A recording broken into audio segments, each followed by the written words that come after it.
akan Tuhan, menghormati Tuhan. Itu penting. Hanya orang-orang yang menghormati Tuhan, kepadanya ada sebuah pengetahuan yang dianugerahkan kepada Tuhan.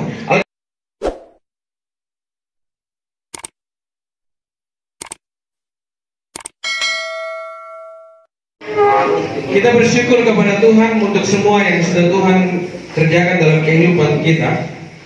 Mari kita belajar dari Amsal pasal 1 ayat yang ke-7. Amsal pasal 1 ayat yang ke-7. Kalau sudah dapat katakan amin.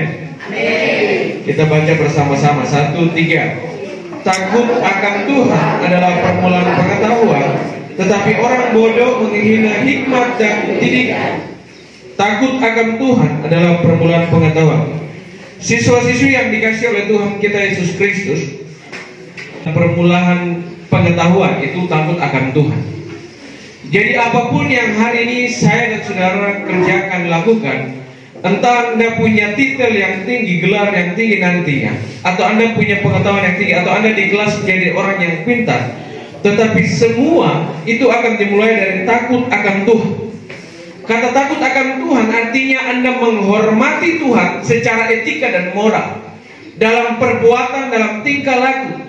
Ya, anak-anak siswa-siswi SMA YPK, setiap hari Pak Guru lewat, masih saja ada yang menggunakan seragam sekolah baru merokok. Jalan, ketika Pak Guru tanya, itu apa rokok? Dia tidak, Pak Guru, saya tidak merokok. Kau tidak sedang menipu, tapi mata Pak Guru ini masih bisa melihat. Tetapi siswa-siswa yang dikasih oleh Tuhan kita Yesus Kristus, Alkitab bilang takut akan Tuhan, menghormati Tuhan. Itu penting. Hanya orang-orang yang menghormati Tuhan, kepadanya ada sebuah pengetahuan yang dianugerahkan kepada Tuhan. Alkitab bilang takut akan Tuhan adalah permulaan. Kata permulaan dalam bahasa aslinya artinya awal dari segala sesuatu. Awal dari segala sesuatu untuk menjadi pintar, menjadi hebat, itu dimulai dari apa? Takut akan Tuhan. Kalau kau tidak menghormati Tuhan, kalau kau tidak takut akan Tuhan, maka tidak akan ada seseorang dari kita yang berpengetahuan seperti yang Tuhan kehendaki. Kenapa? Karena semuanya datang daripada Tuhan. Saul waktu dia hebat menjadi seorang raja, tetapi waktu dia tidak menghormati Tuhan, tidak ada pengetahuan dalam hidupnya, Tuhan ganti dia. Ketika kita berbicara tentang takut akan Tuhan, itu artinya perilaku Anda setiap hari. Waktu datang, ketika guru-guru bilang kasih masuk baju, kasih masuk baju. Anda bukan sedang menghormati guru, Anda sedang menghormati Tuhan dengan Anda bersekolah. Ini etika dan moral kita. Attitude itu berbicara tentang perilaku, kebiasaan. 1 Korintus pasal 15 ayat 33 bilang, pergaulan yang buruk merusak kebiasaan yang baik. Kata kebiasaan itu adalah etika, etos kerja, budaya kerja.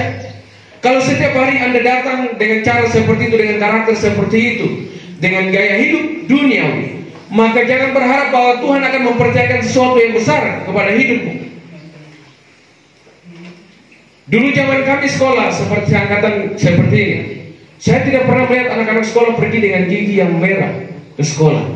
Tetapi hari-hari ini anak-anak SMA tidak merawat kebersihan dirinya, bajunya kotor, makan pinang sampai giginya merah, mengalahkan orang-orang tua di panti jompo, tete nenek. Dong punya gigi masih bersih, dong makan pinang kan. Anak-anak sekarang ini makan pinang sampai gigi karat-karat. Untuk sampai di jenjang-jenjang yang lebih tinggi, kebersihanmu, perilakumu, tingkah lakumu, kerapianmu, semuanya itu akan dinilai. Tetapi semuanya itu dimulai dari mana? Ketika Anda menghormati Tuhan. Kadang-kadang menjadi berbeda itu juga dibully. Ih, rapi ya, dia seperti pendeta, anak sopan. Kadang-kadang kita dibully untuk sebuah kerapian. Tapi dengar, untuk sebuah nilai yang baik Anda harus mempertahankan itu. Karena itu jati dirimu. Tidak perlu orang lain mempengaruhi gayamu, karaktermu, kehidupanmu, jika selama itu benar. Amin, anak-anak sekolah. Amin. Siap menjadi siswa-siswi SMA yang berteladan. Amin. Tidak boleh lagi ada yang jalan di luar, tidak boleh lagi Pak Guru ketemu di luar dengan merokok, dengan minum, ya. Kejar cita-citamu di dalam Tuhan, menghormati Tuhan. Dan kita bilang begini, takut akan Tuhan adalah permulaan pengetahuan. Tetapi orang bodoh, ya. Tetapi orang bodoh, apa itu orang bodoh? Orang bodoh dalam terjemahnya adalah sampah, tidak berguna, tidak berdampak. Alkitab bilang, tetapi orang bodoh menghina. Kata menghina artinya dia tidak menghormati hikmat dan didikan. Kalau Anda tidak menghormati teguran guru-guru setiap hari, itu tanda bahwa Anda tidak juga menghormati Tuhan. Anda tidak takut akan Tuhan. Kalau Anda suka membaca Alkitab, Anda akan berjumpa dengan orang-orang yang dipakai Tuhan. Pribadi-pribadi seperti itu adalah mereka yang menghormati Tuhan. Mereka yang takut akan Tuhan. Kepadanya Tuhan melimpahkan pengetahuan. Dan ingat, pengetahuan dari dunia ini membuat engkau terbatas, tetapi pengetahuan yang berasal daripada Tuhan akan membuat Anda melampaui segala hal yang tidak bisa dikerjakan oleh pengetahuan dari dunia. Kalau Anda baca kisah Yusuf, orang Mesir punya orang-orang pintar, orang hebat, ahli. Kata Alkitab itu ahli, tetapi mereka tidak bisa menerjemahkan mimpi yang sederhana daripada Firaun.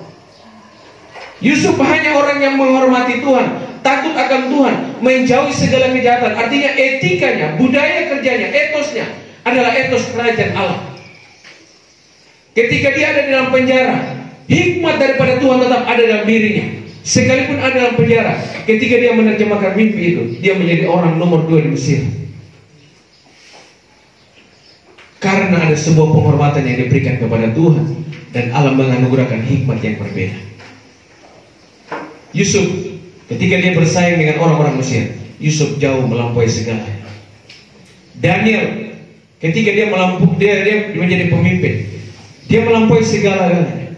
Orang-orang pada saat itu tidak bisa menandingi hikmat dan kepintarannya. Kenapa? Karena dia menghormati Tuhan. Kalau siswa-siswi SMA YPK, SMA unggulan, kita unggul dalam apa? Unggul dalam kerapian, unggul dalam kerajinan, unggul dalam aktivitas kita di kelas, unggul dalam menghormati Tuhan. Kalau kita unggul semua, bagaimana tidak Tuhan memberkati sekolah ini? Amin. Coba bilang kau punya teman, mari menghormati Tuhan. Bilang kau punya teman di sebelah, mari menghormati Tuhan. Tepuk pundaknya, bilang menghormati Tuhan. Bilang dia, kalau kau mau pintar, hormati Tuhan. Hanya orang-orang bodoh, dengar, hanya orang-orang bodoh. Kata bodoh dalam Alkitab itu menunjuk kepada sampah, tidak berguna, tidak bernampak. Orang-orang bodoh itu yang selalu jalan, baju di luar. Pak Guru tegur di sini, sampai di sana baju sudah di luar. Pak Guru dapat hisap rokok, tegur, nanti di dalam masih hisap rokok. Itu orang-orang bodoh. Dan Alkitab bilang tidak ada pengetahuan dalam diri mereka. Pagi hari ini Pak Guru akan bicara sebuah ketegasan. Kami bukan hanya berdoa, saya bukan hanya berdoa untuk kalian, tetapi kalian juga harus hidup dalam kebenaran firman Tuhan, untuk melatih diri kalian menjadi generasi emas di tanah Papua. Amin. Haleluya. Puji nama Tuhan. Ini firman Tuhan yang boleh saya sampaikan pagi hari ini. Menghormati Tuhan supaya Anda menjadi siswa-siswi yang Tuhan anugerahkan pengetahuan yang berasal daripada Tuhan. Kita berdoa untuk firman Tuhan.